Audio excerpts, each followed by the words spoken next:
की दफा तो ओगरा ने भी 1 रुपया कहा था, आपने 5 रुपए कर दिए। पहले मुझे याद है शहबाज गिल साहब ने कहा था कमाल हो गया, ओगरा ने 10 रुपए बोले, मिसाल दे रहा हूं, हमने 5 किए, तो वो भी आपने बराबर कर दिया। ओगरा ने 1 रुपया का, आपने कहा 5 रुपए। तो पेट्रोल तो उस वक्त महंगा होता है जब हुकूमत चोर होती है, तो आज क्यों महंगा हो रहा है? वसीम साहब बहुत शुक्रिया। वसीम साहब, जब कोई चीज़ भी महंगी होती है तो उसको कोई फ़ज़ाइल बयान करना कोई आसान नहीं होता, और ये तकलीफ़ आवाम को तकलीफ़ हो रही होती है, लोग इसका लोगों को इसकी एहसास भी हो रहा होता है, गुस्सा भी होता है। तो वो तो मैं नहीं कहूँगा कि इसके मैं फ़ज़ाइल बयान करूँ, लेकिन एक बात रियलिटी है जो आपने अपने इंट्रो में भी बताया कि पेट्रोल हम यहाँ नहीं बनाते, इम्पोर्ट होता है। ठीक 1 साल पहले जो क्रूड ऑयल की कीमत थी वो $42 थी और आज तकरीबन $75 है। अगर 1 साल में देखें तो दुनिया में तेल की कीमतें 80% बढ़ी हैं, जबकि पाकिस्तान में ठीक 1 साल में ये कीमत 18% बढ़ी है। आइडियली स्पीकिंग, तो जब नून लीग के दौर में बढ़ती थी तब भी पेट्रोल बाहर से आता था ना, और उसी तनासुब से बढ़ता था ना। नहीं, सुन ये कह रहा हूं 80% नहीं बढ़ा, 18% बढ़ा है। 80 और 18 का फर्क है। ये पहली बात है कि हुकूमत ने ज़ाहिर है अपने खजाने पे बोझ लिया। काश हमारे पास वसीम खजाने में बहुत सारे पैसे होते, काश हमने कर्जे लेके उसकी किस्तें और सूद वापस ना देना होता और हमें इतने बड़े बड़े खसारे ना मिलते, तो हम आपको भी खुश करते, लोगों को भी खुश करते, और इस पाकिस्तान में जितना टैक्स इकट्ठा करते वो सिर्फ सब्सिडीज में देते।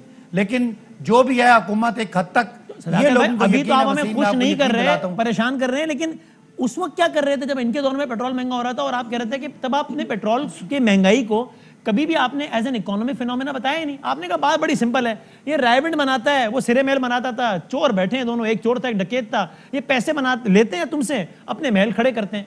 तो या तो वो सब बनगढ़ंत कहानी थी। आपने बिल्कुल सही बात की, मैंने यही बात बोली थी, शुक्रिया आपने बोल दिया। लोगों को जो हम बताते थे वो ये कि आज जो ये कर्जे ले रहे हैं, आज जो ये करप्शन कर रहे हैं, अभी शहबाज शरीफ साहब की आपको पता आखिरी केस में उनके अकाउंट में 25,000 मिलियन रुपए उनके नौकरों के अकाउंट में आए जो बाहर से आए। 25,000 मिलियन रुपए। आज कम से कम अवाम पाकिस्तान को यकीन है कि अगर ये हुकूमत टैक्स ले रही है तो ये सरकारी खजाने में आएगा, गरीबों पे खर्च होगा, इससे कम से कम मनी लॉन्ड्रिंग नहीं होगी, बाहर के असासे नहीं बनेंगे, लंदन के फ्लैट नहीं बनेंगे, सरे महल नहीं बनेंगे। ये फर्क है। और उस वक्त भी आपको बता देते, लेकिन लोग ये पूछ रहे हैं ना ये रोक लेते। और सर लेकिन लोग ये पूछ रहे हैं, आवाम जो भी देख रही होगी, कि तब तो लंदन के फ्लैट बन रहे थे, तब महंगाई इतनी थी, अब फ्लैट भी नहीं बन रहे और महंगाई उससे भी ज्यादा है। वसीम, जब फ्लैट बन रहे थे तो कर्जे चढ़ गए थे, आज उन कर्जों के सूद और किस्तें देते देते इस कौम का, इस हुकूमत का, इस मुल्क का बिल्कुल भट्टा बैठ आपने तो इन 3 सालों में कह रहे थे फ्लैट बनाने वालों ने जितने कर्जे 5 साल में लिए उतने हमने 3 सालों में ले लिए, हालांकि हमने तो फ्लैट भी नहीं बनाया। नहीं, ये आपकी बात गलत है। नहीं, ये गलत बात नहीं है। चैलेंज चले मैं चैलेंज कबूल कर लेता हूं, मैं चैलेंज कबूल कर लेता हूं, उसमें बात कर लेना, चैलेंज एक्सेप्टेड। सुन मेरी, अगर मुझे मौका दें, आप बहुत सख्त आदमी है, मुझे आपने चैलेंज दिया तो खादिम ने कहा कि कबूल है। चैलेंज ये सुन लेना, चैलेंज को मैं एक्सप्लेन कर दूं ना। वसीम साहब, कर्जे अंदरूनी कर्जा बजट के खसारे से होता है और बैरूनी कर्जा जो है वो करंट अकाउंट के खसारे से होता है, और दोनों खसारे इस हुकूमत ने खत्म किए हैं। सिर्फ वो खसारे रह गए जो किस्तें, सूद और सूद देना है। अगर सूद और किस्तें माइनस करें तो करंट अकाउंट भी बैलेंस में है, बजट भी बैलेंस में है। इस हुकूमत ने कोई कर्जा नहीं लिया, कर्जा अगर लिया है तो पिछले कर्जों की किस्तों में और सूद में दिया है, और अगर वो दोनों सदाकत भाई, चले मैं ठीक है, आपकी हुकूमत सुरखरू खड़ी। सदाकत भाई, ये दावा तो आपके अपने मुजरा भी नहीं कर रहे कि इस हुकूमत ने कोई कर्जा नहीं लिया, वो भी मान रहे हैं कि लिया है, वो कह रहे हैं लेकिन इतना नहीं लिया है, ये तो वो दावा में। लेकिन चले हम कर्जों पे अलग से बात कर लेंगे, चैलेंज एक्सेप्टेड सर। लेकिन एक जुमला और सुन लें, एक जुमला सुन लें, फिर मैं साबिर शाकिर साहब की तरफ। जो कर्जे थे वो कर्जे रुपयों में, चूंकि रुपए की वैल्यू कम थी, अब रुपए की वैल्यू बहुत कम हो गई है, इसलिए वो कर्जों का quantum in terms of rupees बढ़ा है। डॉलर में कर्जे उस तरह नहीं बढ़े, क्योंकि कर्जा बढ़ता ही था जब खसारा होता है। तो इसको आप समझ लें, चूंकि पिछला खसारा था उसकी वजह से डिवैल्यूएशन हुई, डिवैल्यूएशन की कर्जों की तादाद, अमाउंट, वो बात से बात निकल जाएगी सदाकत भाई, इस पर अलग पूरा सेगमेंट कर लेंगे। आखिरी में खाली कमेंट देता हूं, आपकी बात को कंटेस्ट किए बगैर, वरना फिर आप भी जवाब देना चाहेंगे, बात लंबी हो जाएगी। जब आप भी नून लीग के और पीपल्स पार्टी के बताते थे ना कि देखो 6,000, 12,000, 24,000, तो उसमें डिवैल्यूएशन का इंपैक्ट मिला के बताते थे, तो एप्पल और एप्पल ही कंपेयर होगा ना, एप्पल और ऑरेंज नहीं होगा। मैं उसी पैमाने को रखूं तो आपने पर ईयर कर्ज उनसे ज्यादा लिए, मैं चैलेंज कर रहा हूं, मैं चैलेंज कर रहा हूं। लेकिन आज का मौजूद है, कर्जे लेके, एक जुमला सुन ले, एक जुमला, उन्होंने कर्जे लेके और करेंसी को होल्ड करके रखा, वो कर्जे बढ़े थे, उनकी करेंसी 100 रुपए पे होल्ड थी, हमारी करेंसी डिवैल्यू हुई है, हमने इस पे पैसा नहीं दिया। मैं अपना आर्गुमेंट यहाँ रोक लेता हूँ, चूंकि आज का ये मौजूद नहीं है। साबिर शाकिर साहब, अब आप बहुत ही ज़ाहिर है आवाम के अंदाज में आप बात करते हैं और आवाम में ही जाते हैं ज़ाहिर है, तो आपके ख्याल में ये आर्ग्यूमेंट कितना ज़्यादा सेलेबल है गवर्नमेंट के लिए, जो कि भी सदाकत साहब ने दिया जब महंगाई होती है और हम ये सवाल करते हैं? तो देखिए, आवाम ने गुस्सा निकालना होता है जब वो वोट डालते हैं। तो मेरा ख्याल है कि अब गवर्नमेंट से आवाम जो है वो रिलीफ मांग रही है, रिलीफ की तवक्को कर रही है। पहले 3 साल उन्होंने आवाम ने ये कहकर खामोश रहे थे कि ठीक है जी, पहला साल, दूसरा साल, तीसरा साल हम देख रहे हैं। लेकिन अब जो सिचुएशन है इस वक्त ग्राउंड पे वो ये है कि अब ये गवर्नमेंट इशू है, गवर्नेंस का मामला है या फिर क्या है, कीमतें स्टेबल नहीं हैं और कीमतों में इस्तेहकाम नहीं है किसी भी चीज़ में, जो सबसे बड़ा मसला बना हुआ है।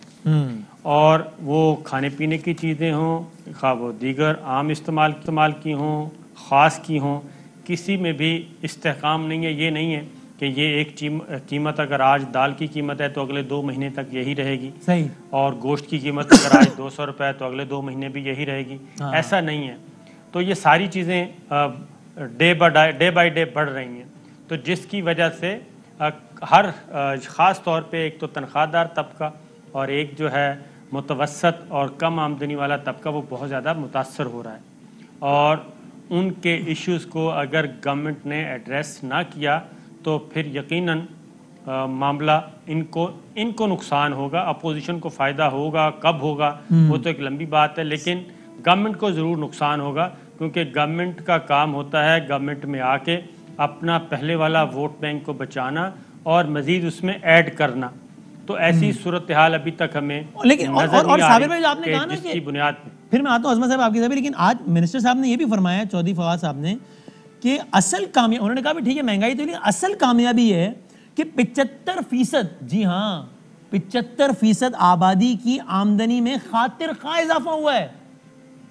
ये इस आर्गुमेंट को कौन मानता? मतलब 75% आबादी की आमदन में खातिर खा इजाफा, ये मुझे पता ही नहीं लगा और हो गया।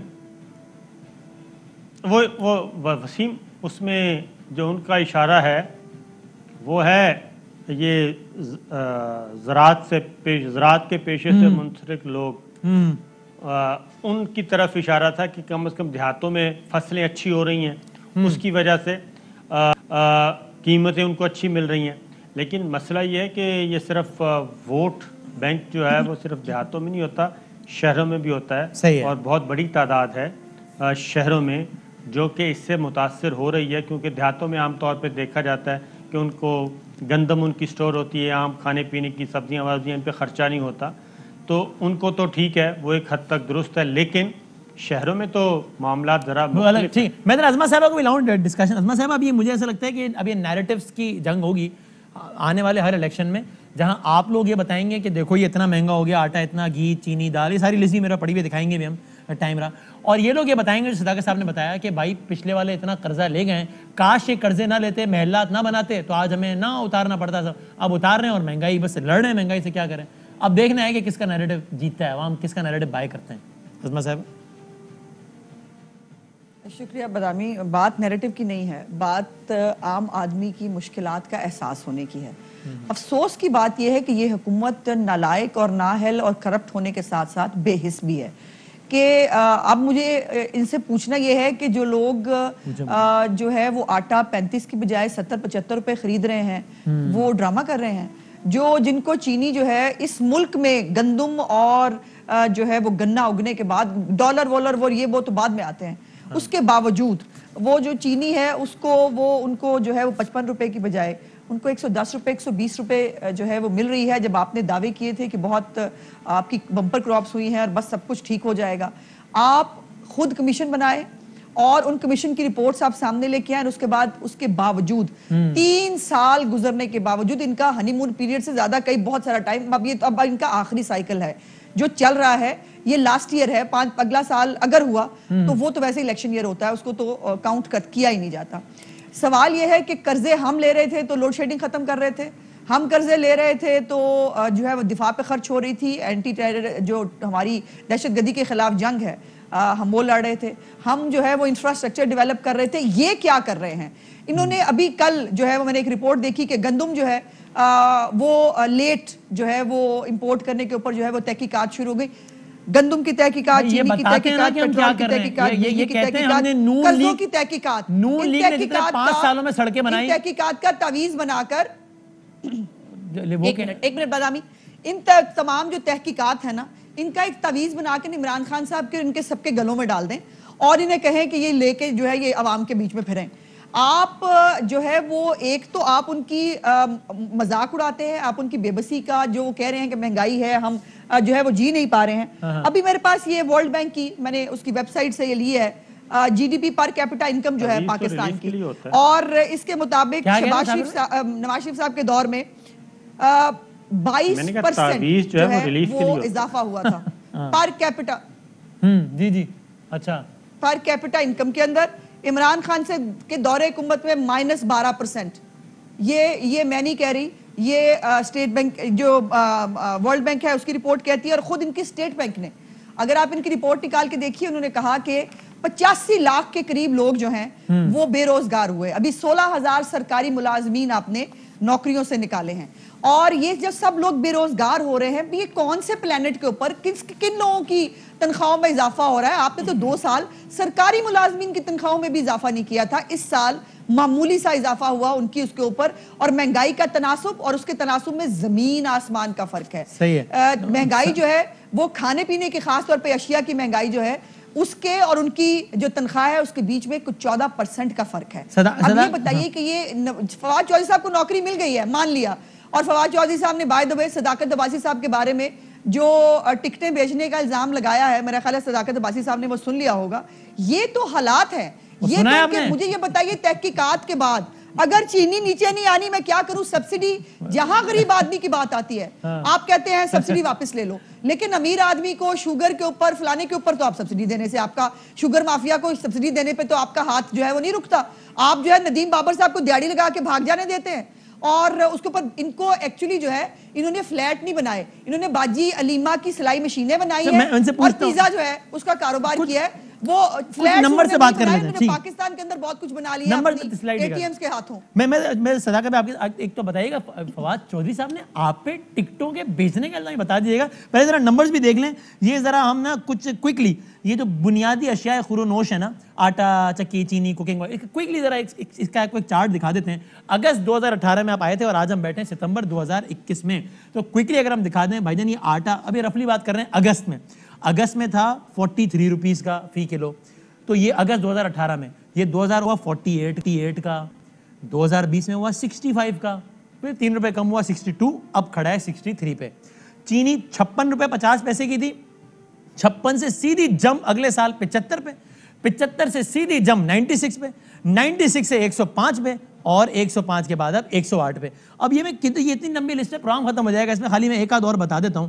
अब ये अल्लाह भला करे, घी ले लें, घी 194 रुपीस फी किलो की बात हो रही है। अगस्त 2018 आप आए 194, उसके एक साल बाद 216 का हो गया, उसके एक साल बाद 250 का हो गया कमबख्त, उसके एक साल बाद 345 का हो गया, और अब 340 का हो गया। सदाकत भाई, एक लम्हे को आपकी बात मान लेते हैं कि भाई ये टिका के कर रहे थे चोरी, और आप टिका के कर रहे हैं ईमानदारी, लेकिन मुश्किलात आ रही है, इसलिए महंगाई को रोक नहीं सकते। भाई महंगाई का तनासुब इनके बराबर तो कर दें कम से कम, क्योंकि ये तो चोरी कर रहे थे और महंगाई हो रही थी, आप नहीं कर रहे, फिर भी महंगाई तो होगी, लेकिन रेशो तो सेम कर दें। आपका तो रेशो बहुत आगे निकल गया है इनसे महंगाई का। अच्छा वसीम, 3 तरह की बातें हैं, मुझे मौका, एक तो फवाद चौधरी साहब की तरह की बात भी है इसमें।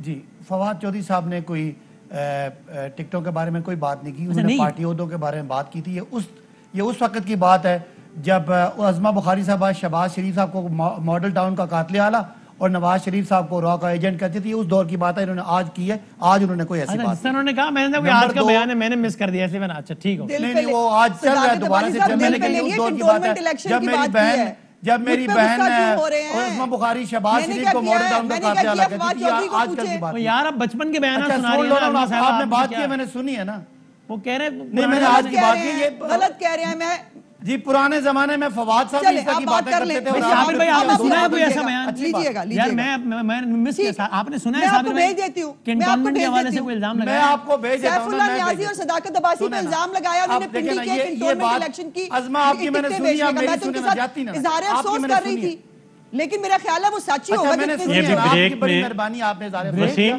जी जी मैं सिर्फ ये वसीम, बात कर जी, रहा हूं जी, कि साबिर ये भाई, आज बात- की ब्रेक बात में है, कमेंट दोनों देने कितनी साबिर अच्छी भाई, अच्छी दौर बातें की कर बात रहे है। थे। क्या ब्रेक में क्या क्या क्या कहते जी हैं? अब मुझे बाकी बातें करने वसीम, ये देना। दोनों ये तो मैंने अज़मा वजाहत कर और दी एक वक्त सदाकत में। अब्बासी साहब ब्रेक में कितनी अच्छी अच्छी बातें कर रहे थे। हाँ, तो यार ये अज़मा साहब मैंने बात की, मेरी वजाहत करनी भी बनती चाहिए है ब्रेक में साबिर अच्छी भाई। बातें, कोई सिर्फ मैं जाती बात कर लूं। दुश्मनी मैंने थोड़ी है। क्या किया है? अभी एक फवाद इशू पे बात हो चौधरी रही है।